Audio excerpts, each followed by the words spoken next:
tobandi programme na biso ya mardi tokosenga na tata Longi papa Salomo apesa biso chant d'ouverture et maman Stéphanie afumbola biso na libongo.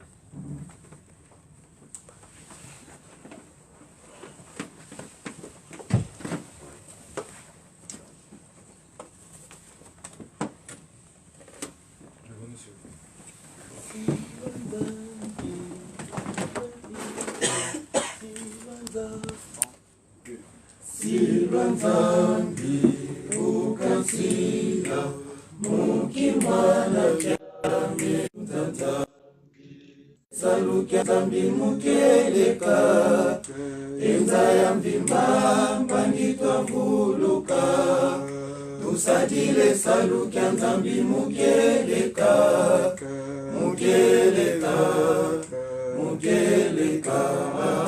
tusadile salukya nzambi mukeleka enza ya mvimba mbangitwa vuluka.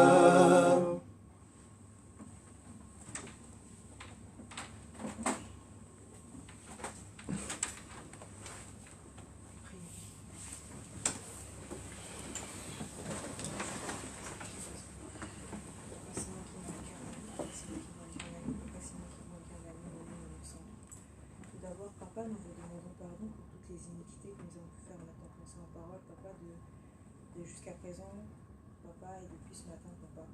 Nous avons péché, Papa, de toutes sortes, Papa, mais vous nous avez permis d'avoir ce souffle de vie précieux que bon nombre de nos frères et sœurs n'ont pas eu. Et surtout, vous nous avez permis de rejoindre, Papa, nos frères et sœurs, Papa, à la soirée et d'entamer le programme du Jiki, Papa, pour aujourd'hui. Papa, nous vous demandons d'être avec nous, de nous ouvrir nos cœurs et surtout nos oreilles spirituelles, Papa, pour que nous puissions recevoir votre parole du jour. Soyez avec les personnes qui n'ont pas pu venir, Papa, frappez dans leur cœur pour que nous puissions être encore plus nombreux et que nous puissions, Papa, nous réunir dans une plus grosse salle parce que, Papa, les jeunes, ce sont toutes les personnes de l'église, Papa, mais nous ne nous retrouvons qu'avec peu de personnes, Papa. Frappez dans le cœur de nos frères et sœurs, Papa, pour que nous puissions nous réunir nombreux. Papa, je vous demande d'être avec la personne qui nous guidera durant ce programme. Je vous demande tout cela, que votre volonté soit faite sur la terre comme au ciel, au nom du Père, du Fils et du Saint-Esprit. Amen. Amen.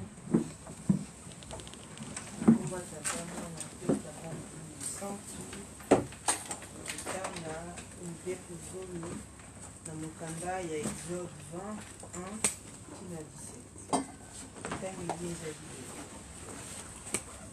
Nom du Père, du Fils et du Saint-Esprit. Alors Dieu prononça toutes ces paroles en disant: Je suis l'Éternel, ton Dieu, qui t'ai fait sortir du pays d'Égypte, de la maison de servitude. Tu n'auras pas d'autre Dieu devant ma face. Tu ne te feras point d'image taillée, ni de représentation quelconque des choses qui sont en haut dans les cieux, qui sont en bas sur la terre et qui sont dans les eaux plus bas que la terre. Tu ne te prosterneras point devant elles et tu ne les serviras point. Car moi, l'Éternel, ton Dieu, je suis un Dieu jaloux, qui punit l'iniquité des pères sur les enfants jusqu'à la 3e et à la 4e génération de ceux qui me haïssent, et qui fait miséricorde jusqu'en 1000 générations à ceux qui m'aiment et qui gardent mes commandements. Tu ne prendras point le nom de l'Éternel, ton Dieu, en vain, car l'Éternel ne laissera point impuni celui qui prendra son nom en vain. Souviens-toi du jour du repos pour le sanctifier. Tu travailleras 6 jours et tu feras tout ton ouvrage. Mais le 7e jour est le jour du repos de l'Éternel, ton Dieu. Tu ne feras aucun ouvrage, ni toi, ni ton fils, ni ta fille, ni ton serviteur, ni ta servante, ni ton bétail, ni l'étranger qui est dans tes portes. Car en 6 jours, l'Éternel a fait les cieux, la terre et la mer, et tout ce qui est contenu. Et il s'est reposé le 7e jour. C'est pourquoi l'Éternel a béni le jour du repos et l'a sanctifié. Honore ton père et ta mère, afin que tes jours se prolongent dans le pays que l'Éternel ton Dieu te donne. Tu ne tueras point. Tu ne commettras point d'adultère. Tu ne déroberas point. Tu ne porteras point de faux témoignages contre ton prochain. Tu ne convoiteras point la maison de ton prochain. Tu ne convoiteras point la femme de ton prochain, ni son serviteur, ni sa servante, ni son bœuf, ni son âne, ni aucune chose qui appartient à ton prochain. Au nom du Père, du Fils et du Saint-Esprit. Amen. Levons-nous pour la prière universelle. Prions. Au nom du Père, du Fils et du Saint-Esprit. Notre Père qui es aux cieux, que ton nom soit sanctifié, que ton règne vienne, que ta volonté soit faite sur la terre comme au ciel. Donne-nous aujourd'hui notre pain de ce jour. Pardonne-nous nos offenses comme nous pardonnons aussi à ceux qui nous ont offensés. Ne nous soumets pas à la tentation, mais délivre-nous du mal, car c'est à toi qu'appartient le règne, la puissance et la gloire, au siècle de siècles, au nom du Père, du Fils et du Saint-Esprit. Amen. Amen. Le Seigneur vous aime.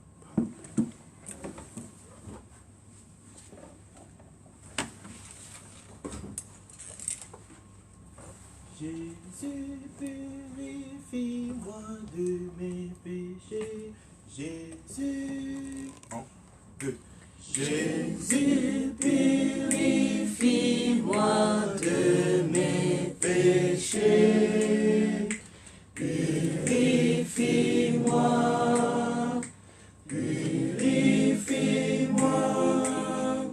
Jésus, enlève mes iniquités pour te louer dans ton ciel.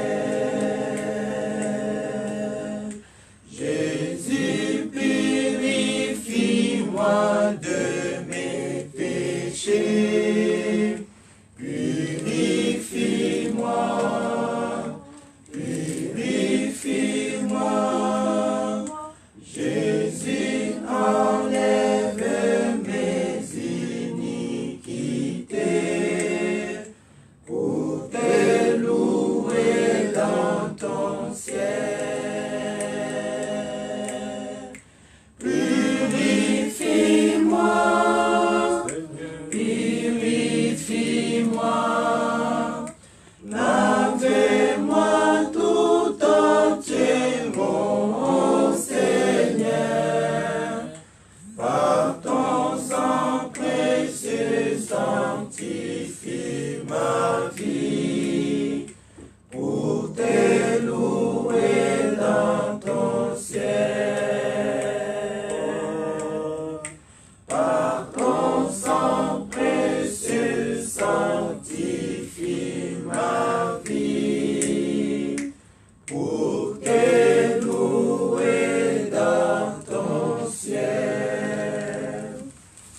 La combat tata mwana pe tata mosantu toleki la deuxième partie ya programme na biso sika topesaka bakommunike mpe topeseni mbote bajeune oye oye bajeune oye oye bajeune oye oye oye espoir de l'église Limbangisme oye oye limbangisme oye oye limbangisme oye oye oye oye espoir du monde l'église universelle Gamba oye oye Gamba oye oye Gamba oye oye oye oye Yerusalemu diamba dikundanga tata nzambi fumu Yesu ye tata mwanda belela tata simukimbanki anganyoye oye simukimbanki anganyoye oye tata simukimbanki anganyoye oye oye oye tata simoni kimwangu kyangani mwanda velela wazola walembizola kaka ye kaka yandinkaka yandinkaka yandinkaka awapiloto ye oye nakomba tata mwana mpe tata molimo santu mpona bakommunike toyebi ete tolekaki déjà na bafestivité na biso ya le 4 août depuis dimanche passé tobandeli bacotisation na biso mensuelle bacotisation oyo etali construction de la cité des travailleurs autrement dit en kikongo nzanza bisadi oyo epesamela bajeune ya mokili mobimba mpona wana ndenge tolobaka tout le temps tozali na participation ya $10 ya papa tous les mois plus participation libre participation mpona misala ya nzanza bisadi wana epesamaka soit dimanche ntango nalekaka kosala barécolte, soit le premier mardi du mois tokobanda kosala ntinzani awa na bureau, donc durant la rencontre, ou le premier jeudi du mois nde tosalaka d'habitude ntinzani na WhatsApp. Donc biso nyonso tobandela kokomisa bakombo na biso na ntina ya misala na biso, pamba te toyebi ete bandeko na biso ba-américain fallait baya déjà le 8 juillet, mais moyen baya ezalaki te, eza repoussé normalement pour le 12 octobre si le programme ne change pas.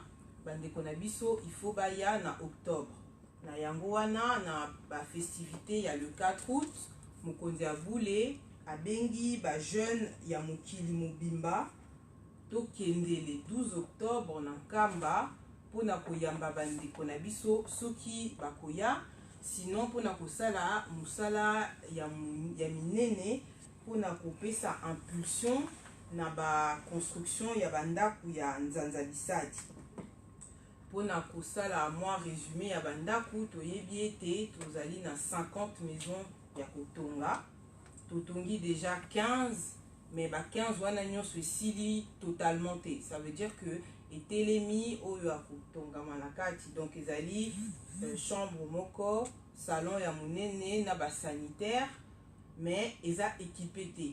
Bandako mosusu libanda nanu batie ba peinture te, nanu batie ba carrelage te, na ba véranda zinga kango. Donc toza na ba 15 ndako telemi, mais bandako mosusu nanu esili complètement te. Na yango wana mokonzi abule alobi na biso tosala effort tobakisa au moins 5 maisons d'ici le 12 octobre pour totikala na bandako moindre quoi. Donc ça fera 30 maisons soki tokokisi ba 5 oyo ti le 12 octobre.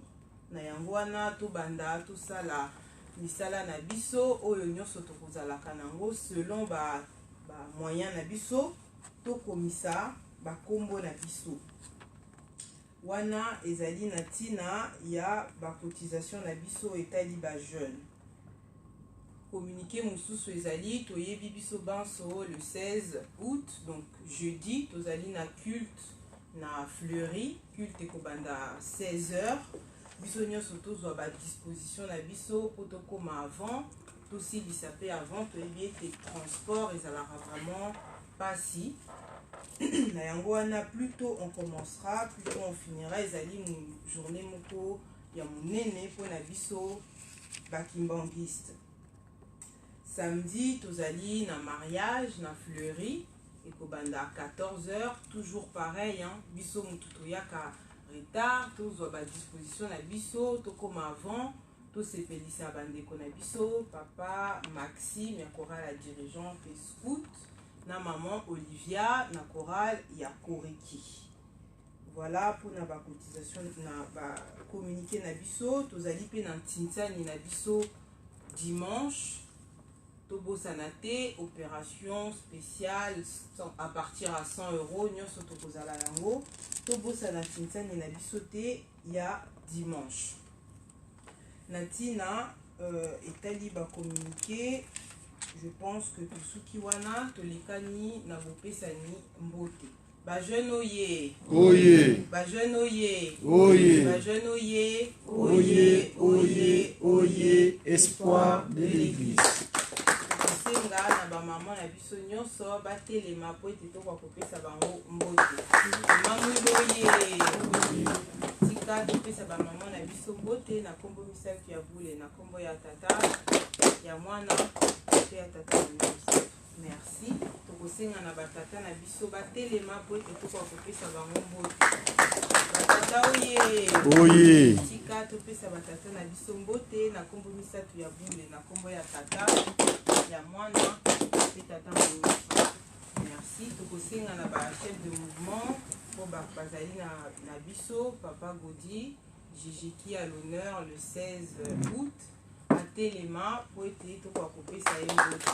tika topesa tata na biso mbote na kombo misato ya bule na kombo ya tata ya mwana pe tata moninga. Tokosenga na maman pasteur encadrante atelema po te biso bana na ye mpo kokopesa mbote. Tika topesa mokambi na biso mbote na kombo misato ya bule na kombo ya tata ya mwana pe tata moninga. Merci. Toyebi ete tozali tokoti ndenge touti koloba na bafestivité na biso ya le 16 août oyo ezalaki na 2001 disparition physique ya son éminence papa Dialunga na Kiangani oyo tobengaka Kolo Mibeko. Donc la semaine dernière tobandaki déjà kolobela yango, tolobaki pona nini akendaki et pona nini atikalaki na biso ti na 2001. Donc papa pasteur alobaki na biso alingaki akotisa biso na cycle ya bilaka ndenge abengaki yango kobanda na l'an 2000 ti tokokende na 2021 oyo ezali année ya accomplissement. Na yango wana tokokontinue toujours kodévelopper na likambo oyo etali papa Dialungana oyo tobengaka Kolo Mibeko. Donc biso ba jeune lokola toza na chance ya kozala na bambuta na biso tout le temps, tozali na posa toyeba pona nini babengaka papa Dialungana Kolo Mibeko. Toyebi ete Mibeko ezali eloko moko eza très important pona biso bandimi. D'ailleurs soki toza na bakamarade na biso to bafamille na biso balobaka église na bino ezalaka bien faki bachoral mais boza na Mibeko ebele. Donc ezali identité na biso eza base na biso oyo ezo différencier biso na mangomba mosusu.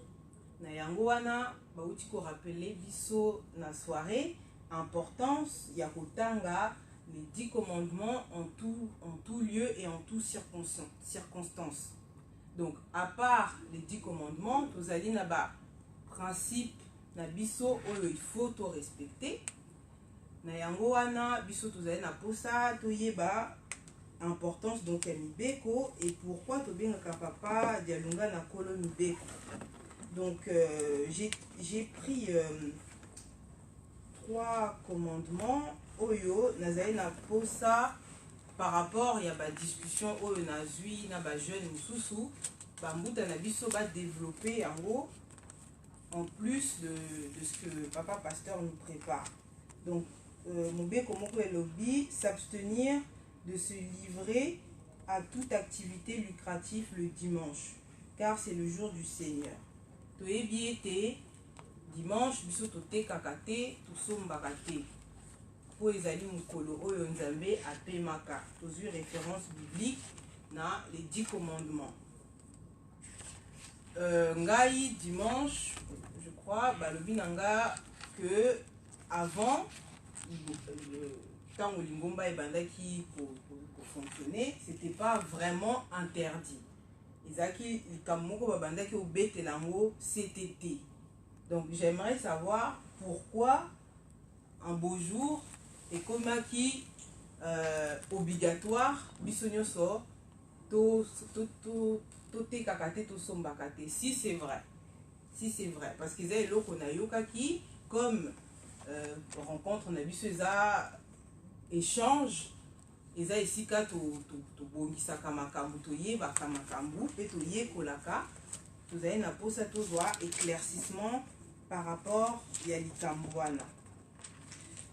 Les femmes et les jeunes filles doivent se couvrir la tête en tout lieu et en tout culte.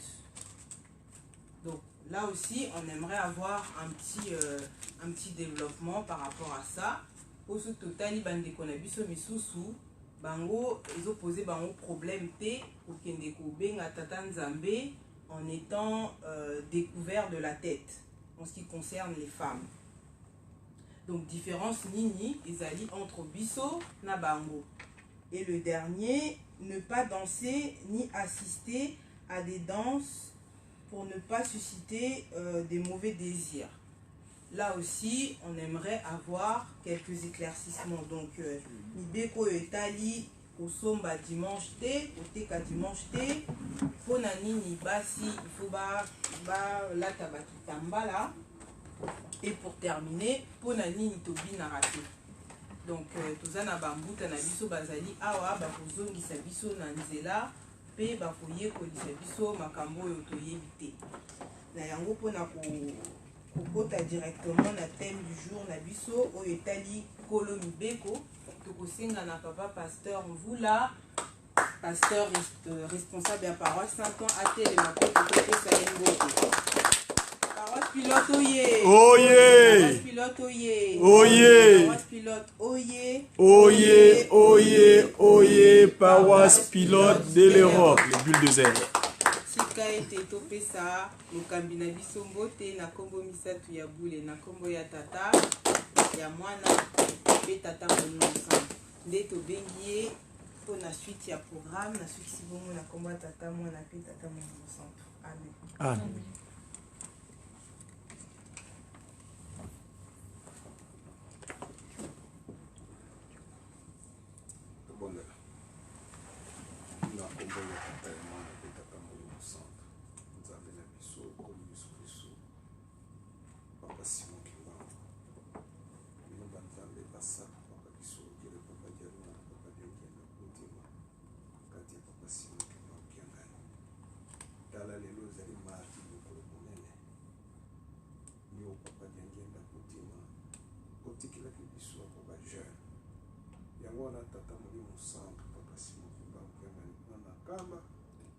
lelo ozali tututu ba jeune po ete tokoyoka liloba na yo. Sango ya papa Simon Kimbangu ekomi sango ya sika. Ifo totambwisa yango na mokili mobimba. Yango tokoyekolaka na mokolo ya mardi. Na oyo ebimaki na 5 mois. Na oyo toyebi yango wana papa tozosala problema na biso. Kimia tosengi na programme na biso. Pesa moko na moko bososoli mpe nguya po ete tokoka kolonga na likambo nene oyo tozokozela na kombo na bino misato tata mwana na tata Molimo Santo. Amen. Amen. Tozali na mama na kombo ya tata ya mwana pe tata Molimo Santo. Bajeno ye. Oye! C'est vrai, likambo na biso ezali monene oyo na ndenge tozali liboso il faut molimo na yo elingaka likambo ya tata Nzambe. Liboso exercice ya liboso ezalaka molimo na yo elingaka Nzambe pe makambo na ye, c'est-à-dire molimo na esprit na yo et se réjouir na likambo ya tata Nzambe elinga Nzambe. Soki molimo na biso elingaka likambo ya tata Nzambe te pele tozali awa te na mardi mokolo molelo sepelaka tango ozali na kati ya barencontre nyonso, na kati ya soirée spirituelle, na kati ya losambo ya dimanche, na kati ya misala, c'est-à-dire motema il faut ezala ndenge wana. Likambo ne butaki na wa pa ya nani. Likambo ne butaki na mama Marie. Mama Marie oyo abotaki mpona Yesu Kristo. Mama Marie likambo ne butaki pa wapi. Butaki na mama na ye Anne. Mais mama na Anne akolisaki yete. Akolisaki yete, mais esprit ya mama Anne oyo mama aboti mama Marie, mama Yesu. Donc kokwa Yesu esprit na ye ezalaki toujours kolinga Nzambe, kosalela Nzambe, kokende na Nzambe. Donc esprit na ye banaki koluka kaka Nzambe. C'est pourquoi Anne ngo abotaki noki te. Anne alukaki mwana mobali na ye papa Joacin ou Joachim azaki muto mbongo me bazaki na mbongo te bazaki na mwana te. Mais ntango azokota ndako ya Nzambe bazochola ye ye azoya kopesa mabonza. Est-ce que Nzambe asi ayoki kolela na ye yango azangi kopesa ye mwana tala kuchola ndenge wana mais bango mibale bazalaki ko se séparer oyo amati ngomba oyo amati ngomba ake kosala beko na ye poko lela na papa na tata nzambe balinga toujours nzambe ata bazali na mwana te mais mutema na bango ezala toujours na nzambe mais mokolo oyo anazwaki zemi ya mama Marie c'est vrai ya lobaki mwana na libumu na ngai na kopesa ye na nzambe akosalila nzambe mwana oyo na libumu na ngai na kopesa ye na nzambe tala makanisi ya mama Anne yango wana ayaki kozwa nini ntango aboti mwana akoli mwa moke azwi ye ake kopesa ye na banganga nzambe ya banokanisa kobota mwana mobali po ete mwana wana azala nganga nzambe me lokola abotaki mwana mwasi amitali alobi me lokola nalapaki ngai nasololaki na nzambe ke mwana wana nakopesa ye epai ya tata nzambe yango azwaki mwana Marie ake kotika ye na banganga nzambe boyokaka bato bafingaka Marie no Marie akoli na badenango sa donc nakokoloba couvent ya banganga nzambe esika banganga nzambe ya minene epai Marie akoli kutu mama na ye akufaki atikaki ye na âge peut-être si je me trompe na histoire de la Bible na âge ya 6 ans wana deja ake kotika ye na banganga nzambe yango Marie akolaki kuna mutema ya Marie ekomi epai ya nzambe lokola mama na ye akende kotika ye epai ya tata epai ya banganga nzambe mutema na ye mpe ekomi epai ya nzambe. C'est pourquoi Marie a parlé au loba que mon âme soit exaltée au Seigneur et mon esprit se réjouit toujours en Dieu. On est allé qui du bon, il est toujours à Marie. Donc, âme nangai, ezala toujours pemene ya tata nzambe. Esprit nangai, et se réjouir, et saler la tata nzambe. Bisosoki, bapesi yo mwe sika, au moins ate ngano kuzwa te place wana. Esprit na yo eza mosika, papa alobaki. Totia l'esprit na biso, surtout bino ba jeune, kotia esprit na yo na musala ya tata nzambe. Sans haine, sans quoi, yango, au moni tangu Marie azoko kola l'esprit wana, ya mama na ye, na ba chif, bazalaki toujours kuluka, il faut abala, mubeko na bango ezalaki kobala ka vierge. Mais où il faut, il y a quoi au moins la vierge wana, kaka na esika, banganga nzambe, bazoko eleve bana basi. Yango moni Joseph, ayaki ko bala, Marie na banganga nzambe. Ce n'était pas na tata na ye Joacin na Anne. Non. Donc, na ju histoire wana pour ekotisa biso esprit. Esprit ya koloba ke tala Marie ndenge ayaki kobota mwana na nzambe. Parce que esprit ezalaki toujours kolanda tata nzambe. Donc azoku se réjouir na tata nzambe. Donc esprit na ye ezalaki écarté te. Yango wana biso tozala toujours na koyeba ndenge nini ya koorienter esprit na biso vers nzambe. Makalisi na biso ezala, posa na biso ezala toujours kosalela ye. Wana omoni nzambe akopesa yo likambo moko ya mutuya, nzambe akosalisa bana na yo, nzambe akosalisa libota descendance na yo, po esprit na ya Anne ezalaki toujours ndenge wana. Papa Simon Kimbangu oyo kaka tango azalaki na mama Kinzembo akweki na libulu.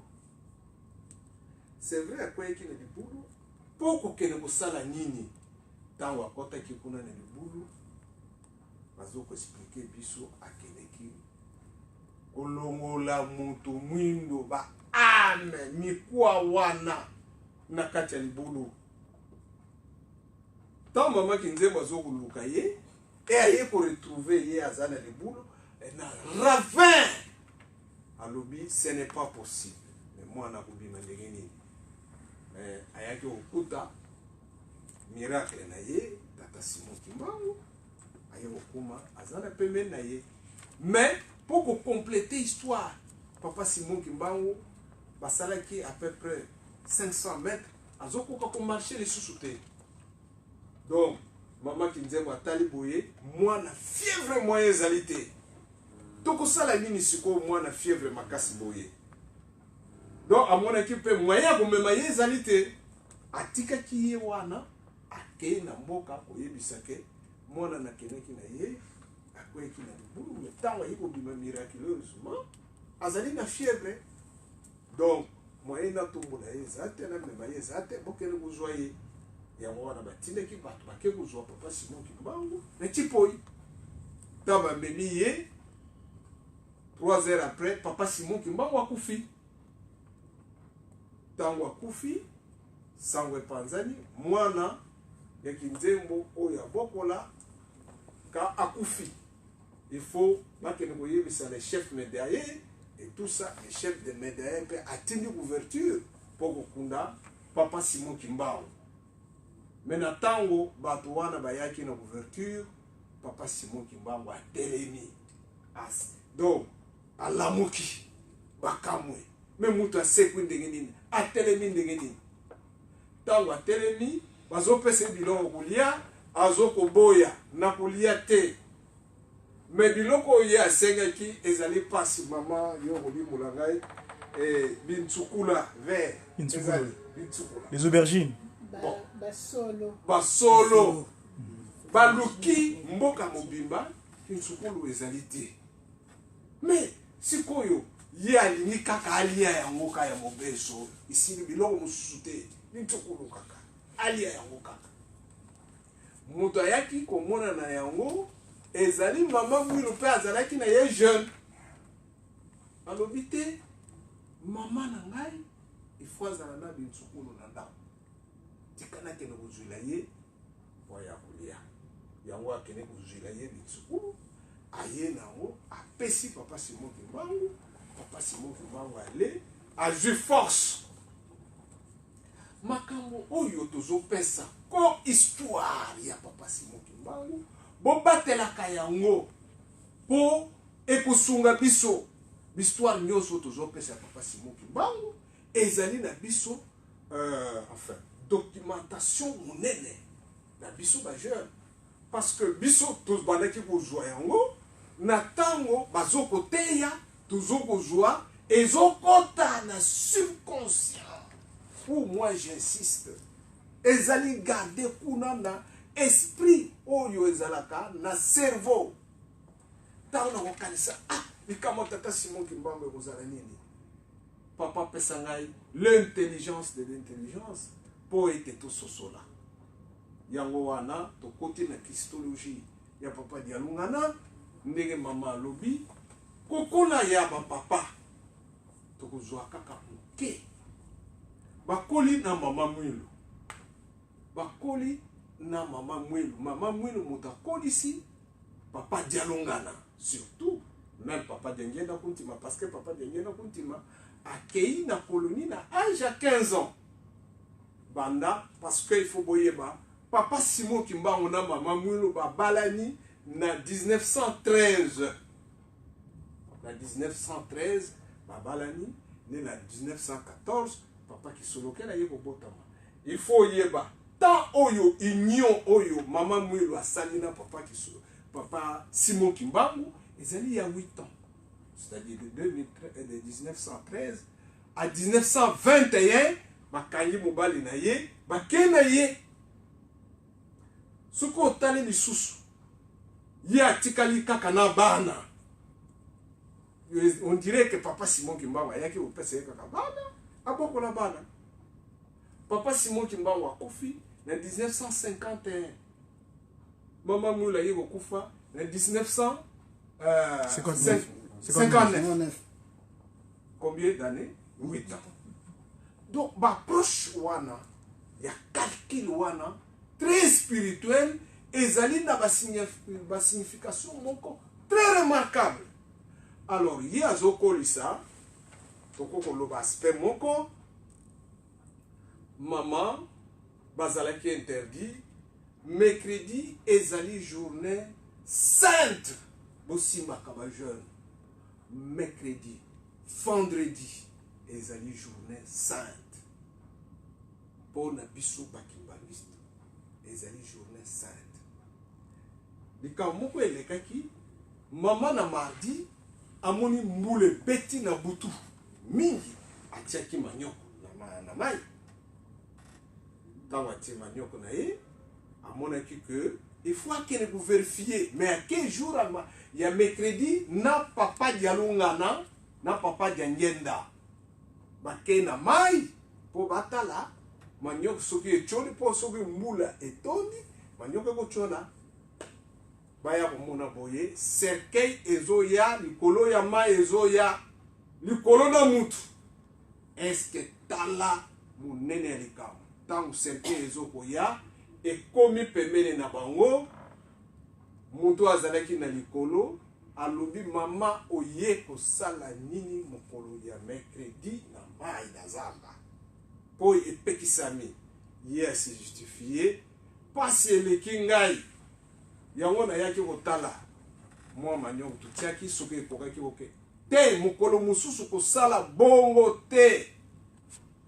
Cercueil etongwami, ekei likolo, ekoti na ba nuage. Mutu azoko beta isolo histoire oyo ezali papa dialungana. Abandaki kopesa yango na ba pasteur oyo babandaki kokende toujours cours na kamba. Ebandaki kozanga te. Pona nini? Botosi ya mercredi. Basalaki nini? Na sima cercueil wana kotomba mekene na likolo. Ba papa dialungana lobi na papa diangena to fukama to senga bolimbisi na likambo oyo tosali. Bafukamaki papa dialungana moto asengaki bolimbisi po ete nzambe ayokela bango. Yango wana Christologie ya papa dialungana il faut bofuye yango ndenge na lobaki totalaka bonene histoire ya papa dialungana oyo akotika biso mokolo ya le 16 août na jeudi. Bon, kolo yisu na ye tosoko nazoloba Christologie, c'est-à-dire Christ à travers papa dialungana. Christ, c'est-à-dire mosala na ye ya bo Kristo ezalaki ya lolenge nini. Ndenge mama alobi makambo na ye ezalaki makasi na mibeko. Mibeko nyonso tozali na lingomba ewuti na nkamba na esika ya papa dialungana. Yende fumu ya mbanza, yende moto abandaki kokengela to kogarde Jérusalem ya sika ezalaki ye. Likambo mosusu asalaki na kati ya mwana ye omoni nkamba ezalaki assiégé par le Belge, le militaire belge. Bazalaki wenze ya moke ezalaki wana na bombe wana oyo bamilitaire babandaki koya kosaprovisionne oyo bazalaki bamilitaire bazalaki ebele bazalaki kosaprovisionne wana. Alors papa dialungana natali alobi na mama mwelo kende koyebisa mokonzi le chef médaillé ya lokengo alongola wenze awa atia yango kuna na lokengo parce que mokolo wana soki bango bake wenze ekopermettre biso kokota na nkamba tosali bapriere ekopermettre biso kosokola mpe mai ya nkamba. Mama mwela yoki alobi tokosala ndenge nini te benga baninga mosusu toyebisa bango bakende koyebisa soki mokonzi akokondima yango wana bakendeki na papa dialungana bake kopropose mokonzi makambo wana mokonzi alobi c'est vrai nazo déplacer wenze wana na ngombe parce que wenze ezalaki presque basalaka batour ya wenze mais wenze monene ezalaki na ngombe. Alors bamemi wenze na lokengo sikoyo ekomi ndenge nini basoda ifu bakende kosaprovisionner babeni basanga bantsamba na bango babali mobino kuna ti pourquoi. Alors koto oyo bakimbangisi bakei bake kosambela kuna na colline après basokoli mai ya nsima. Donc ezalaki toujours bastratégie ya papa dialongana ndenge nini abandaki kosala en sorte que bakimbangiste bakoka kozala mpe na nguya bakoka kozala mpe na ndenge ya liberté ya kosala makambo oyo bango balingaki. Mais bastratégie ebele papa dialongana abandaki kobimisa mpo ete bapelerin oyo abandaki koya butu mpe moi bakoka kokende kosokola mai ya nsima. Lere mosusu papa bandaki kobimisa bagrenouille okoyoka bagrenouille na 18h ebandaki kolela kuna wana air bakimbangisi bazokende bakende na mai ya nsima mpo sikoyo basoda bakoyoka makelele te bakoyoka makelele ya magororo. Toujours na basigne oyo tozali kolanda que lingomba euti mosika na clandestinité ndenge ezalaki mais makambo ezali nde ya mutuya. Biso totia d'abord esprit na biso ezala focalisé na papa Simon Kimbangu tala natango kala babanaki kobenga Kimbangu fula mwana Simon Kimbangu apotami nanu te. Mais biso na tango oyo qui peut le faire, mais il est présent avec nous. Qui le fait? Qui le fait? Et bébé en oyo papa c'est pour ça. Papa Simon Kimbangu c'est que c'est bébé. Ndenge zaraki ya botami nanu te. C'est-à-dire notre esprit ezali nanu musika na esprit Kimbangu. C'est-à-dire nous devons être proches avec cet esprit divin de papa Simon Kimbangu. Il faut tous à l'approche na yango. Papa Diangenda Kontima a ibisi biso ba musicien. Soki omoni mwana na yo akufi brusquement olelate maman peut alelate kota na chambre bloqué belela papa Simon Kimbangu 3 fois akose akotelema belela papa Simon Kimbangu 3 fois tala esprit wana, c'est-à-dire il faisait sur son approche. Cette approche est spirituelle. Nabiso, ils allaient lier l'esprit Simon Kimbangu. Ils allaient lier l'esprit Simon Kimbangu. Musicien Mosusu, ayeko lakisa azali na biso awa. Ayeko fuga mana papa. Papa, maman zo kobota te. Mwasi na ye azalaki na pasi ya kobota, pasi ya kobota. Donc 3 jours à Zobotate. Mais le coup là, tous allez être toujours surveillé par papa. Moi, il y a quelqu'un qui va à l'hôpital, moi aussi, les alités. Aïe, pour nous, papa, papa, le dit bon. Kende, salaboyine l'unginaye. Si n'y kaka moko, à Kubota. Papa, bon, ici, ake, asali, si, voilà le lunga, moi, si, après 5 minutes, moi, c'est la beauté. Nous sommes proches de cet esprit divin. Oezana biso, eza musikate. Mais eloko ezoko sala biso passe. Eza doute majeur.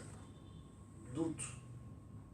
Soki tozana doute te, nguye oyo ezali koya, ndama nguye ozala nango, yango ekosala makamusi. Ya ndenge na ndenge. maman Pernel atuni mibeko oyo papa Mfuma Banza apesaki par rapport na ndenge ezali. C'est vrai, ngombe ezalaki na clandestinité na yango, ce qu'on appelle babanaki kobenga yango le ngomba te, ezalaki mouvement, c'est-à-dire omoni nkolo Yesu Kristo ntango azali na bayekoli na ye, bato babandaki kolanda bango, bakomi na Antioche. C'était la première fois bakomi na Antioche, bato baye kolanda bango ebele, barépublicain, bapharisien, bato banganga nzambe balobi tala bamouvancier ya Yesu. Donc bamouvancier ya Christ na bango Jésus-Christ. Alors yango babimisaki mon mouvancier ya Yesu chrétien. C'était la toute première fois babenga mot chrétien, le mouvant. C'est-à-dire le mot chrétien, c'est le mouvancier de Jésus-Christ. Le mouvancier de Jésus-Christ. Le mot chrétien. Et bien qui pour la première fois dans Antioche, ils allaient dans l'acte des apôtres, dans le Bossani chapitre 1, dans Moutou. Na papa Simon Kimbangu, ezalaki pe babengi bakimbanguiste, bamouvancier ya Simon Kimbangu. C'était un mouvement. Ezalaki na l'église. Un mouvement. Oyo bato babanaki kolanda et tout ça, mais avec l'esprit oyo divine, oyo banaki ko susciter éveil spirituel pour que et travailler conscience ya mutu mwindo potolongwa na kati ya boumbo ezalaki makambo moko ya minene yango wana soki inexistence ya mibeko mosusu ezalaki, c'est par rapport na époque coloniale, ils ne pouvaient pas tout organiser pour mettre que l'église est marché. D'ailleurs, il y avait des interdits. Et comme ça, il n'y avait pas une structure organisationnelle et l'église comme telle. Et structure organisationnelle, il y a après, tango bayekozwa mikanda le 24 décembre 1959 po ete babongisa lingomba bazwa mikanda nyonso ya kala bastructure basala bainterdit ndenge papa Simon Kimbangu atikaki yango baaplike yango à la lecture de tout le monde. Voilà ndenge nini makambo ekokaki kosalema. Mais biso toko balancer yango te poto lobake kule ezalaki pete koto yo ekomi makasi. Non, non, parce que jugement wana ezali ce qu'on appelle jugement stérile. On ne juge pas une époque à l'autre, parce que époque na époque ezali na makambo oyo ezoko salema, parce que époque il y a clandestinité de l'église de 1921 à 1956 ou 57, tolérance et kotaki, mais organisation de la tolérance et ça quitté l'église et comme liberté na ro na 59 tant va pessi y a autorisation il y a pour prier comme toute autre église. Donc clandestinité de 21 à 59, disons, période nous sommes pas parce que tout compte ça période d'intolérance, moi mouké, mais yangonde ni beko et koti que bato bakolanda papa Simon Kimbangu na lingomba na ye église de Jésus-Christ sur la terre par son envoyé spécial Simon Kimbangu tala mi beko et structuré na ndenge oyo tozokomona ndenge nini ezali. Interdit par exemple na kosomba te mokolo yenga mais ezali na kati ya mibeko zomi. C'est-à-dire papa qu'est-ce qu'il a fait? Moïse boyokaka 613 lois. Tant Moïse a mataki a sali 40 jours kolia te abana osalani mais Dieu l'instruisait et les anges tout. Donc c'est-à-dire chaque mobeko ezalaki na règlement na yango. Je pouvais dire par exemple mobeko ya mokolo ya yenga ekokaki kozala même na une 50aine de règlements. C'était comme ça. C'est pourquoi il y a qui mobima nyonso 613 lois. Ba règlement ya mibeko zomi. Ezwamaka na Moïse. Alors, ba papa, il faut ba appliquer ba règlement wana. Ndenge nini ko encadrer tata Nzambe alobi mokolo yenga eza mokolo ya ye. Mais quels sont les règlements qu'il faut mettre en compte pour sauvegarder mokolo yenga? Pour moto akenete kuteka akenete kusomba mais makali esprit na ye ezala na kusali la tata Nzambe. Ce sont des mesures, des règles. C'est pourquoi avec ces 613 qu'on appelait lois, on pouvait dire que ce sont des règlements de 10 commandements. Donc chaque commandement avait ses règles. C'est pourquoi il dit même qu'il 613. Alors, le 240 était ce qu'on appelle des lois positives. Oyo ebanaki ko purifier l'organe. Mais tant que vous avez purifié l'organe, yo pour comme nini? Pose à la sainteté. C'est pourquoi les Juifs pas. Il y avait leur sainteté. Les 365 lois négatives, ezalaki pour être stérilisées et pe sa sainteté na ba jour nyonso o ezali na toute l'année. C'est comme ça ils vivaient dans la sainteté. Alors, approche, il y a comme ça la sorte que Nzambe abongisa likamuna ye pona mibeko ya mokolo yenga ezali approche ya ko préparer biso na koyeba ke Nzambe alobaki mokolo yenga eza ya ye. Mokolo wana kosala mosala moko te puna balobe na mpunda na yo pour même mpunda na yo apo kosala te même mopaya oyo azala na kati ya mosala na yo. Alors soki lelo balobi non mokolo yenga il faut kosomba il faut koteka il faut que na wenzi et cet esprit na yo ezali orienté pour que le glorifier Nzambe na mokolo wana. Soki oza na magasin, soki oza na nini na boutique, soki oza na makambo nini tout ça. En plus papa ayaki ko révéler biso bikambo moko pour le mokolo yenga. C'était Kimbantseke, là j'étais encore lycée mokolo.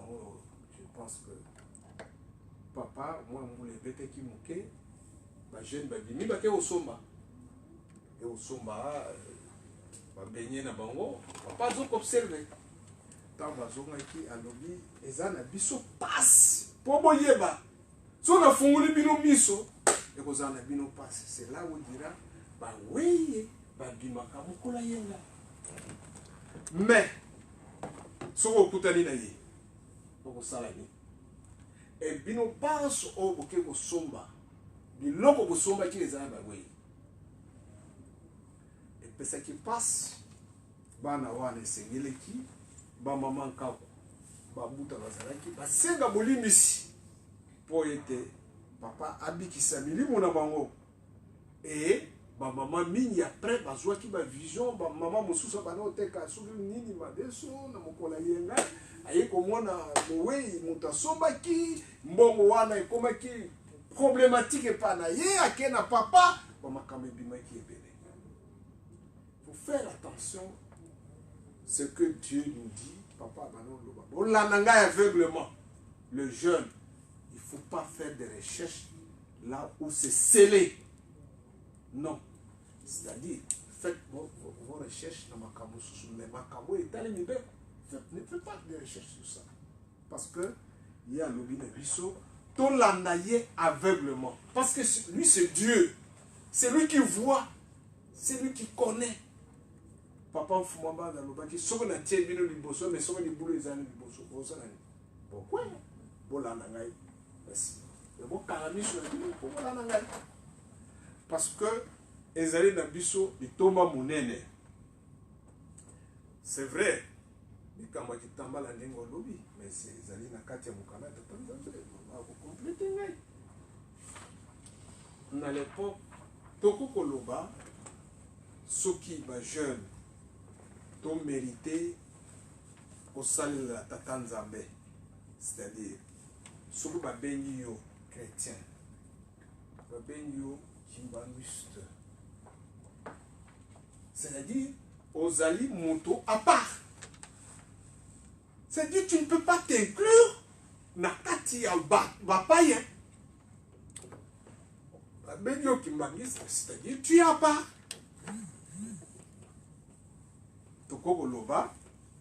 Vous êtes dans un ensemble, mais ezali na belite oyo parce que celui qui moto oyo atosa kamibeko to asali la ke kamibeko ba chief ba benga ke l'homme le plus intelligent. L'homme le plus intelligent c'est oyo ne asali la ka agada kamibeko. Ça c'est l'intelligence de l'intelligence. Et wutaka parce que balobi bobangi bwanzambe ezali ebandele ya mayele. Donc la crainte de Dieu est le commencement de la sagesse. Mais cette crainte, c'est en quoi? C'est à travers ces lois. Ce qui tozo banga pour ça la masumu, ne tozo mayele. C'est pourquoi les Juifs disent muto ala nagadi commandement azali l'intelligence de l'intelligence. Parce que subconscience naïe et kubana ko fait réveiller makambo ebele. C'est pourquoi dans les circonstances oyo tozali na wa olata kitambala eza na approche moko très spirituelle na ba maman. Pourquoi à tout moment ndenge na lobi biso tozali peuple moko à part les kimbanguistes. Bah, Benyo Kimbanguiste, au combien à part? Parce que tu te distingues. Donc, aux Olanda, papa Simon Kimbangu, Apesio, maman Kalata Kitambala, pour visiter Kayo, pour osala toujours en communication na ye, approche les amis, aux Olanda Kitambala. Ce que vous avez Kitambala, hier, il y a un verre yote parce que hier, ils ont utilisé yo à tout moment. Bozali belu na ye, bozali boyo basengeli basa makambo minene. Tozo andakisa. Ere oyo, ozala olali mwa moke. Ye aye bozwa yo. Amemi musika. Amemi peut-être en Océanie. Pour mutu moko azobondela kuna yo prier na ye abika.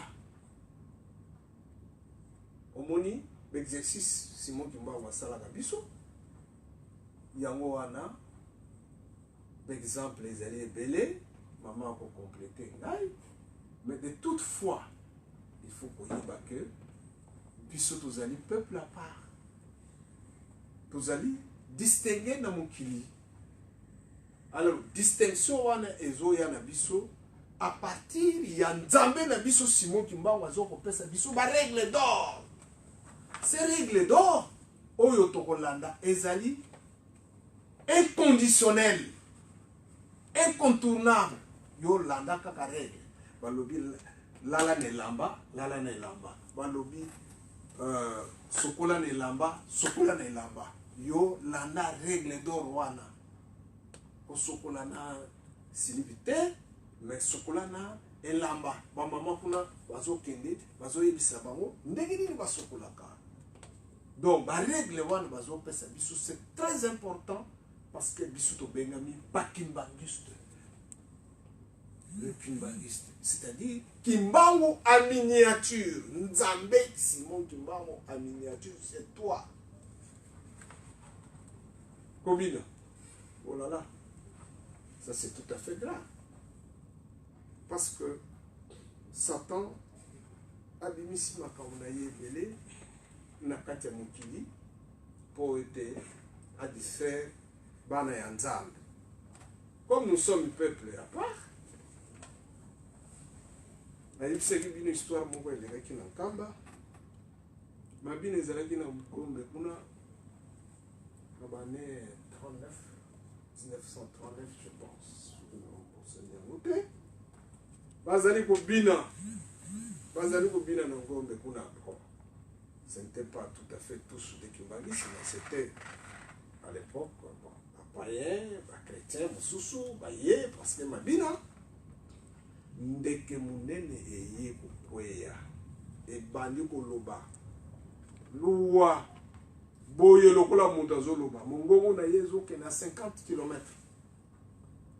bato bapalangani bakimi mpona nini kobina lingomba oyo ezali ya molimo centre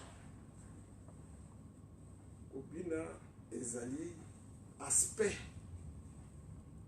il y a Satan, c'est-à-dire Satan azali na makambo na ye ndenge asalaka soko totali ntango papa Simon Kimbangu ake kokangisa bandoki na kimiala bazalaki na papa bisolokele babana osalaki babanaki kobina bolumbu wenze na bango wana babanaki nde kobina. Mais mutu na mutu ndenge balobaki papa Simon Kimbangu ntango atie loboko na ye batikalaki na position ya danse ezalaki na position ya danse ezalaki na position ya mosusu te ya danse ya kobina zambe na bango wana ekendoki ntango basali marché esili babali kobina alo muna mutu atikalaki na position wana ya kobina. Ntango ayaki na ndako ya Nzambe na Togo soko omoni mobali na yo te zwa elamba soko omoni mwasi na yo te zwa elamba. Histoire vraie le kimbangiste papa Simon Kimbangu, une histoire vraie. Sikoyo bakendeki wapi ntango bakendeki mutu na mutu ake okuta ye na position na ye. Donc baspe ezali ebele ya makambo kobina.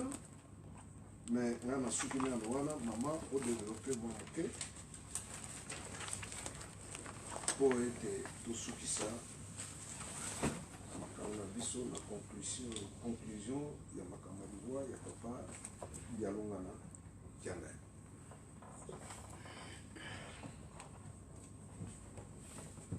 Comme tata mwana pe tata monene mosantu soki tolandi makambo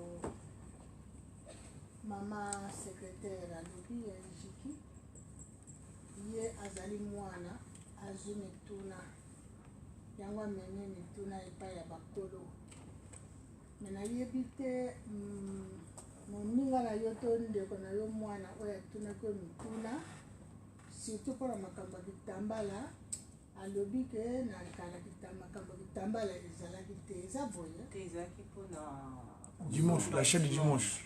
Les courses du dimanche. Eza garçon moko ya faki alobi na ntango ya kala ezalaki interdit mais ebandaki bambuta babandaki kobetela yango vraiment CTT que jour moko boye ye alobi bongo baancien na bango moto babetela bango que jour moko boye mama moko boye baniataki ye na liboso ya centre d'accueil soki bazalaki na culte akendaki kosomba baniataki ye et puis bato mokili ekomi koloba ndenge bandaki koloba ke non diangenda boye na boye azosacrifie bato. Donc à partir de là bato bakomaki kobanga kosomba et puis bambuta mpe lingomba ebandaki kobetela yango sete comme nga nanu nayoka yango te mpo na ngai c'était comme a dit papa pasteur que c'est le jour de repos de Dieu, et que par rapport à Yawana, par rapport à 10 commandements, il y a un peu plus de donc comme j'avais jamais entendu cette version-là, je vais poser la question le mardi pour ce qui est assolé. Merci maman. Mais ye wana oya yebisaki makambo ya mokolo ya yenga ke ezalaki kolanda mate mopepe ezalaki banda kala. Mais biso nde bato tokakolaka mibeko. Mibeko ya mokolo ya yenga ebanda banda kala. Même na likambo na 10 commandements soki balobi ke bapekisi ke na mokolo ya yenga kosala eloko moko te. Surtout biso na bamboka na biso musala nini tosalaka mokolo ya yenga bamama bakende kotekaka mikolo nyonso ndenge papa alobi soki batikeli biso mokolo wana ya yenga kaka nani akokende kokumisa tata nzambe mpo alobi ke mokolo wana topesa epai na ye. Donc mobeko ya mokolo ya yenga mama ezalaka nango kaka mibeko ezalaka nango kaka. Mais eloko moko na koyebisa bino bana yango oyo ke mwana soki abotami bebe soki abotami bakamutaka biloko nyonso tu bapresente ye mpo alia yango te pamba te il faut akemba bondimi mpe ezali ndenge wana lingomba ndenge papa alobaki na bino ezalaki nanu kutu te bakobenga yango ke lingomba mais ezalaki mouvement.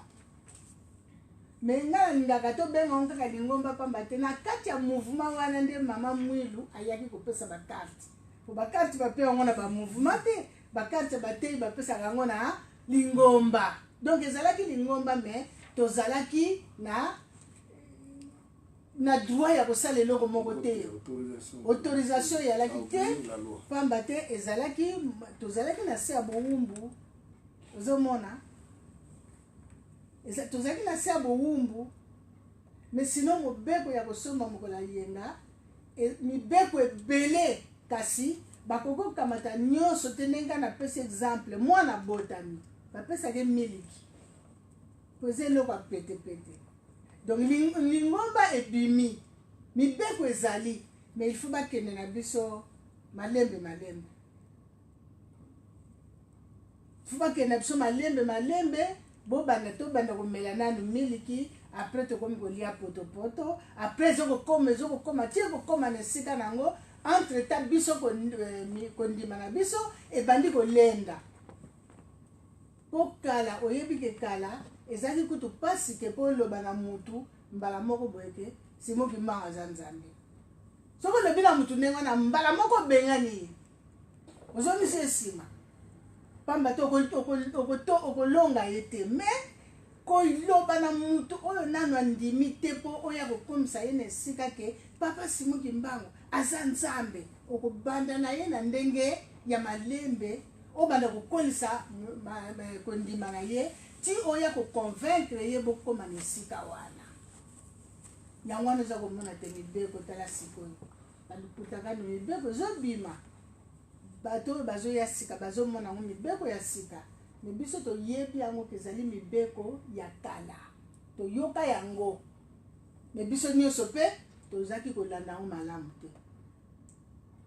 Me sikoyo nde papa akomi kolendisa mibeko akomi kolendisa yango mibeko. Donc sikoyo tosi tokoli na bondimi lokola mwana si akoli akomi kolia mpe kwanga bondimi eza lokola eza ndenge wana bondimi ya mutu bakendeke na mutu malembe malembe malembe ti oya kokoma akoli ale sikoyo bobanda kokitsele makambo eyali sikoyo te ntango akozwa yango na bondimi na ye ale sikoyo na bondimi na ye wana yango sikoyo akobanda kotosa makambo wana. Mais soki bondimi na ye eza nanu lokola te mwana botami sika bongi na miliki ale bokamati makambo makasi bopesi ye ekosimba te tata nzambe mpe amemelaka biso ndenge wana. Mais sino mibeko nyonso bozomona meme kotia kitambala na mutu tozalaki kaka lokola bino. Mais sikoyo baza kolendisa mibeko tala ndenge tukutaka nozoleka kuna mibeko ekomi koya makasi nano esili te ekoya lelo soki balobi te na nkamba babengaka mutu te bino nyonso nde bokende nkamba okomona yango lokola nde mibeko eleki me biso tokoli ndenge wana na nkamba lokola yo mama ozali wana nakokobengo te mama perne nde biso tozokota nkamba toza bana mike les années 60 okobenga te okokende malembo ke pembeni ne osali ebobelo mama perne donc okoloba makasi te ndenge tozali kokota na nkamba mais lokola mibeko nyonso toza kokola lingombe eza koya monene bato mpe ya ndenge na ndenge baza kokola tata nzambe atiki alobi tokoti sikoyo ale akomi kolendisa mibeko na ye ntango akomi kolendisa mibeko sikoyo esika papa tomi tokoma esika papa azalaki kolobake bon sikoyo na ntango wana nayebi te soki bato bakotikala combien na lingomba omoni esika tokomopusana tokotikala combien po bato sikoyo bakomi komonake mibeko eleki tokotikala combien me mibeko ndenge papa paster akuti koloba na biso yango wana nde moto soki tolandi yango nde moto kokomisa biso sikoyo tata nzambe alingi biso tokoma mibeko nyonso bino boza koyoka mama eza mibeko ya sika te eza mibeko ya kala me sikoyo nde babandi kolendisa yango mpo Moïse mpe asalaki la même chose na bana Israel na Sinai bazwaki mibeko nyonso me ntango baza kotambola mosusu baza kokwesa baza konyata ele bakomi te pembe na mboka elaka Moïse abandi koningisa bango na mibeko po ete bakoka kokota malamu na mboka elaka bakoka kofanda malamu soki bazokosimba mibeko nyonso nde yango lelo ekomi na biso mobeko ya sika ezali te mibeko nyonso bozoyoka eza mibeko ya kala tozaki kokunda yango sikoyo nde papa alingi ke toza oblige tolanda yango nayebi te soki eloko misusu otikali mpona lo. Merci maman Vérante pour un complément d'information. Tozowelela ntango tokomi déjà 20h41. Papa Godi alingi intervenir pour l'éclaircissement. Au nom du papa Gisoki Lokelo, papa de Longa n'a pas d'engagement Motima, sa dignité passe mon Kangani, n'a pas de mingi ningo pissing mon pernel. Et loko, je vais parler en français parce que la communauté soit très monde entier au niveau du média. À propos du texte interdit, c'est là où j'ai mon intervention pour pouvoir répondre à développer. Plus particulièrement en ce qui concerne Kobina, la danse. Avant de continuer mon propos, je vais faire intervenir papa Dengenda Goutima qui a fait allusion sur cela et je vais développer. Et ça suite à ce qui s'est passé à Mbazangongo le 3 octobre 2011, suivant papa Dengenda Goutima. Si vous permettez bien. Texte.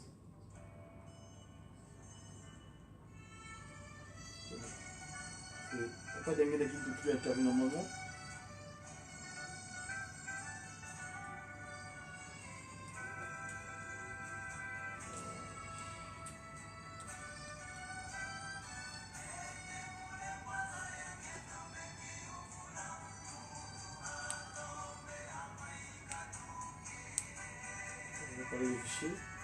Je vais mettre en pause. En fait, Papa Dengenda, ce jour-là, je passerai les fichiers que vous envoyez par WhatsApp. Je n'ai pas rien envoyé. Papa Dengenda, il dit bah, jeune, tu as bien raté. Tu as bien raté. Tu as bien raté. L'interdit. Nous, aujourd'hui, grâce à la science Mandombe, nous expliquons les faits spirituels scientifiquement. Scientifiquement, s'il vous plaît. Et là, il n'y a pas de débat. Parce que c'est la mathématique, c'est la science. Je prends un aspect. Donne-moi l'écriture, moi, s'il te plaît. Dans la science Mandombe, quand vous écrivez le mot interdit en Congo, ça s'écrit. Ça se dit Nsiku. Et papa Beladjo, papa Simon le dira, la philosophie Mandombe, tous les mots Congo, c'est non scientifique. Cette langue qu'elle avait disposée est très scientifique. Ça s'explique. Quand tu écris le mot Nsiku, en faisant usage de la symétrie, qui sont les deux principes qui régissent la science Mandombe, qui t'a le miroir. Tu mets qui t'entale ici, ça devient Kunti. Kunti, ça veut dire que la loi est valable que sur terre. Nti, c'est la terre, le terroir. Et tu verras même que dans la Bible, quand on parle de l'arbre, hein, le Nti, et Omandombe, la consonne T et la consonne S, ils ont la même forme analytique. C'est-à-dire que mon commune Nti. Oh, les écritures ne l'écrivent pas.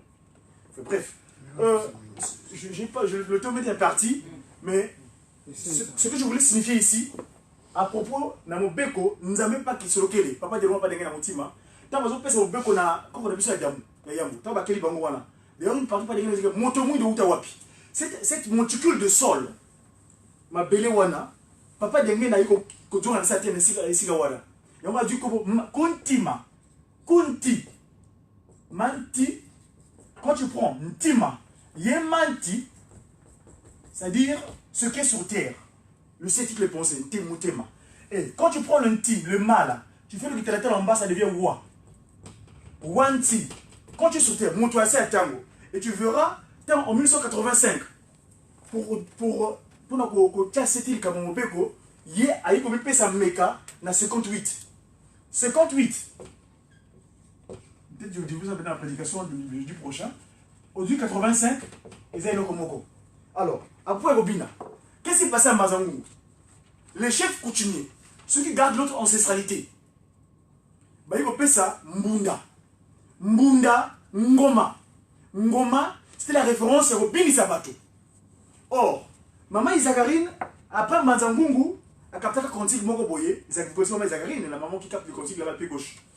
Tant que Mazangungu, na butu wana zolala amoni lion ngosi qui est en train de prier, en train de rougir, de crier en haute voix. Et à la fin, dès que le lion qui se commence à larmoyer, et le cantique qu'elle avait capté maman Isagarine qui dit quoi? Ngai satana nasuki nangai, ngai nasuki, ngai satana nasuki nanga, oh ngai mawa. À premier couplet. Na baby saki moki, je vais pas faire le mélodie mais je le texte. Ngai satana na suki na ngai o ngai mawa. Na baby saki mokili na nyokola ki ba ponami. Ko bomba wasali ya nzambe o nga na suki. Na laki ki poso ya meme kote ya lokola Elia. Nzoka nde nazalaki mkoyi kati ya lingomba. Tala na suki na ngai na suki. Premier couplet, deuxième couplet. Bankumu ya mboka bakotisaki ngai na boloko kuna na mbanza ngungu o ngai mawa ndinga na ngai ezalaki nde ngonga pona kosangisa bana na ngai baeye balandaki ngai mawa poso ya nkoyi nde bilamba makasi pona musala tataki mangu anyati yango ngai mawa mbunda abotoli yango kiti na ngai asimbi yango nasuki et nasuki. C'est un continu disponible. Mbunda. C'est le tam-tam. Quand tu prends la peau, c'était la peau d'animal. C'était, ça dit que c'est un appel. À l'époque, quand il n'y avait pas encore des sonneries ou des téléphones, on réunissait les gens du village à travers les appels, soit soit ngongi. C'est le fer qui est venu après. Mais avant la peau. Or, si tu prends la peau d'animal, Satana, y est à celle à travers les animaux. Papa Révon en a parlé ici. Quand c'est passé le fameux Kimia là, les gens étaient transformés en animal. Parce qu'il y a vu que Satana, Ezali et Kelem Oyo, Tata qui se loquait la Kekala Namonoko, qui doit se distinguer entre nous, l'homme, Moutou, doit se différencier avec les créatures du 5 premiers jours. Parce que Bisso, tu as dit, le Nzambé a Kelly à son image et à sa ressemblance. Si les premières créatures ont été juste créées par les propos, le verbe, ne pas qu'ils sont localisés, mais moi, on a créé l'humain, Muntu. En français, en plus, on dit Bantu. Mais le terme Bantu, en français, vous connaissez, on ne sent pas bien les propos. Quand on dit Bantu, donc ça se dit Bantu, c'est-à-dire les premiers. Ça s'écrit Ba-Ntu. Ntu veut dire la tête, c'est-à-dire les premiers créés sur Terre. C'est nous autres. Donc voilà, pour ne pas être trop lent, Mabina Kibonyama. C'est-à-dire que, d'ailleurs, tu verras, moi, pendant mes 30 ans du Vatican, j'étais victime de ça. J'ai eu à vivre des expériences spirituelles. dans le temps la 30 ans du Vatican, c'est extraordinaire. J'ai à pénétrer des milieux où j'étais disque jockey. Kobina, à l'époque, j'ai encore en 87. Mais il est arrivé quand j'avais en boîte de nuit, je dansais, ça dit que si on a 4 musiques, c'était la coupe qu'on aurait pu citer. Donc, même les. Enfin, ma commencé sur les cours peut-être, Yangoana, ce cantique-là, il est disponible pour les dirigeants, Mélodie Ezali, Boye Mango, Nzembo, vraiment, ils ont très pas de ils agréent dans Soarango, Baye Marango. Alors, on disait, il y a pas si moi qui m'a bien ça, ils agréent, après, ça y est, les agréents UJP, c'est disponible sur le compte YouTube, et puis, voilà. Donc, pour la cas de mon cours, c'est peut-être mercredi, chez moi qui a la prédication jeudi. On essaiera, si papa le permet, peut-être qu'on pourra développer ce genre de choses. Mais en tout cas, il monte. C'est pourquoi j'appelle ça moi souvent la loi, c'est la conscience humaine. Pour une parenthèse, moi je ne suis pas congolais, je ne m'appelle pas congolais. Je suis congolois, comme à l'époque des Zaïrois, le pays des rois, le territoire des rois. Je suis congolois, c'est-à-dire que Congo Wansiku, Congo Diatlangamou, mon Ansiku. Merci beaucoup, Papa Gaudi, merci. Je pense que l'intervention de la puissance ceux qui va question Ezali, poser, Yango. Bon, pour aussi, ça comment aspect papa lobby, toujours papa de na continent, ayaki koloba na biso, momoni liwa ya Jean-Baptiste. Ezalaki pasi liwa moko ya pasi, parce que moi na wana tango abinaki, soka abinaka te, j'espère Jean-Baptiste Valianki Babo Maye Nene Wanati. Donc, Katakaka Mutu, Tanwa Binaki, aspect wane yaki pour moi un aspect ce qu'on appelle négatif. Pour être maman naye aloba, pour la papa naye wala pakenda, il bini malam, il faut aux Ouakaka, au même la Mutu et Jean-Baptiste. C'est pourquoi papa, Tokenegi Nangola, c'était dans le cadre de l'Ujiki. Le représentant à l'époque, c'était Papa Wanani, dans son bureau, à Touni Bissouba jeune. Là, j'avais encore 30 ans. Tant moi, moi, si on a bien qui, aspect na yezaragenini. Et puis, tant on joue qui moutou, il y a Jean-Baptiste qui repère sa maman naïe, à Salagena Oni, à Lambaki, à Kundaki, à Boakaki, objet de réflexion. Bino peut vous mener. C'est-à-dire, effet à Goubina et Katisi, mon papa Jean-Baptiste Moutou, à quel moment sa maman naïe, pour que nous soit la recherche, nous papa Wanani peut à tout le monde biso, tant qu'on a soit jeune, à la bagi maman Wana, Nambika, Nabayebo, à Salagi Namoni, pour que nous soit la recherche, pour Oyeba Mounene Yakubina, papa est très sceptique. Un kimbaniste, c'est fini. Vous avez le kimbaniste. Parce que les amis, tout à fait, aspect très négatif par rapport à la moralité, Nabiso, par rapport à la conduite, Nabiso, parce que ce sont des principes tout à fait moraux et sociaux. Il y a vie Nabiso Bakimbangi sur terre. Oyo ezoko distinguer biso bakimbaniste de façon purement spirituelle. Eza ba principe. Alors il y a Nzambe apesi biso ba principe wana to mekolango to zala na yango même ba pekisi biso to zala ba cassette na yango ba pekisi lisusu to tala mabina to garder ba cassette ya mabina te to oyo ezali ba audio tout ça. Pekisami na kimbanisme maintenant. Yango omoni na mariage ba pekisi masanga ba pekisi ba cassette audio ba kamu nyonso kaka eleka na lolenge na biso ba kimbaniste. Wana moi commentaire nazalaki nango parce que ba parole ya papa Diandien ezali ba parole ya libération. C'est-à-dire ba nibeko ezo libérer biso na maboko ya Satan. C'est tout. Voilà la conclusion. Merci beaucoup. Maman Pasteur, lokola mibeko papa lobi totika kobundisa mibeko soki obundisi mobeko te mobundisi nkolo mobeko. Bajeune surtout na likambo ya mariage ntango bapekisi bino basali bozokomona yango likambo monene me nzoka nde ndenge papa paster alobi papa aza kobomba biso ye aza komona biso toyebi eloko te kosala boke kozwa sali kuna bosali mariage bozwi sali mosusu obengi bainvite ntango bakokende kuna bake kobina me boza koyeba te ntango bato baza kobina eloko nini eza kosalema wana banzembo oyo bayembaka na bato babinelaka ezosala nini boza koyeba te. Ces incantations. mokolo mosusu napesaki na soirée napesaki exemple moko ya nzembo ntango biso tozokola nzembo moko ezaki koyemba ya bamusicien ya kala bakoloba Marie Louisa solo ye ngai na yo mampaba mama nzembo wana biso tozokola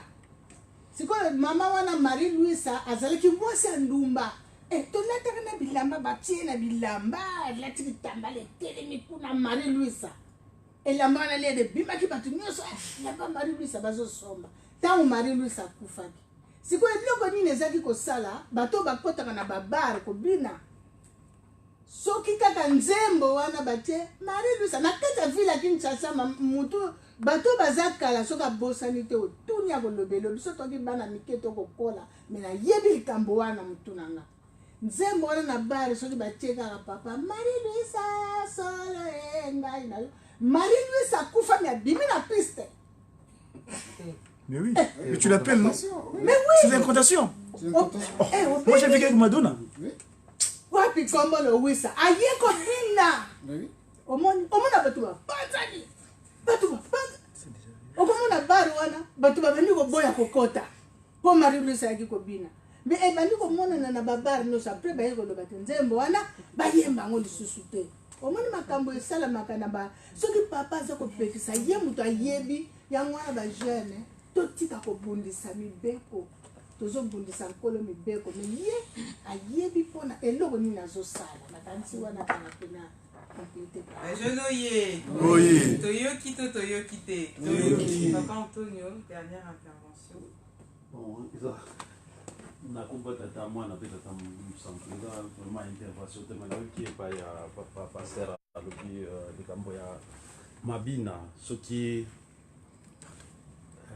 bilo itali ba bande ya mabina na batsembo bagarda ngote ongai avana ko makimbangiste mingi na walanda musique akina na tsima mapazana akina plus de je crois 500 bande vidéo naza na una tango ko mikimbangisi a présenter on pa bato bazwa na bango bazwi balembi musetikala lo naza ka nango tango lo ko garda ngote et se refaire un bebo parce qu'on a oui ko sala nango nini pona depuis na kina idée mona na teka na mema mo le ngomba ou bien ko kamela ngo pete zikisa Mbika isa songa ko tuba ku fulu.